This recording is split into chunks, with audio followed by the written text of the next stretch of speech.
Hello guys, myself Dr. Sheki and I'm obstetrician and gynecologist. Today we'll talk about anemia in pregnancy. Anemia in pregnancy is very common in India.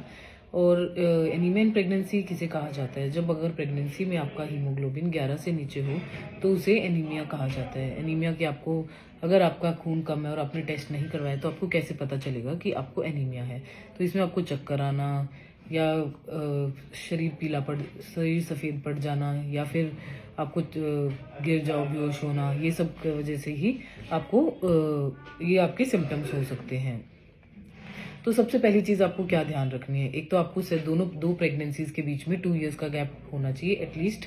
तो उससे क्या होगा, जो first pregnancy में आपका blood loss हुआ है, जो आयरन कम हुआ है, तो वो रिकवरी के लिए आपको टाइम मिले। और सेकंड चीज़ क्या है, नेक्स्ट प्रेगनेंसी में जब भी आप कंसीव करते हो तो जब भी आपको वॉमिटिंग और नोजिया जब आपका सेटल हो जाए, जब आप स्टेबल हो जाओ, तो उसके बाद आप अपना आयरन एंड कैल्शियम शुरू कर सकते हैं। एक चीज़ है, जब आप गायनेकोलॉजिस्ट आपको आयरन एंड कैल्शियम प्रिस्क्राइब करते हैं, आपको आयरन और कैल्शियम साथ नहीं लेना है, क्योंकि उससे क्या होता है, आयरन की अब्जॉर्प्शन कम होती है। आयरन बेटर है कि या तो आप एम्प्टी स्टमक ले, खाली पेट ले, या फिर आप ऑरेंज के जूस के साथ, लेमन के जूस के साथ, या फिर विटामिन सी की टैबलेट के साथ ले सकते हैं। और तीसरी चीज़ ये है कि आप अपनी डाइट रिच इन आयरन लीजिए, जैसे कि आप गुड़ चना ले सकते हैं, ग्रीन लीफी वेजिटेबल्स ले सकते हैं, और अगर आप नॉन वेजिटेरियन हैं तो आप एग भी ले सकते हैं, फिश भी ले सकते हैं।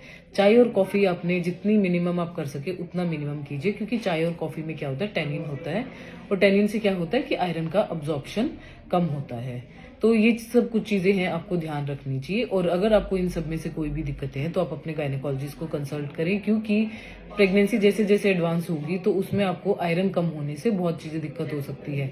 बच्चे की ग्रोथ कम हो सकती है, डिलीवरी टाइम से पहले हो सकती है। तो ये सब चीज़ों का आपको ध्यान रखना है।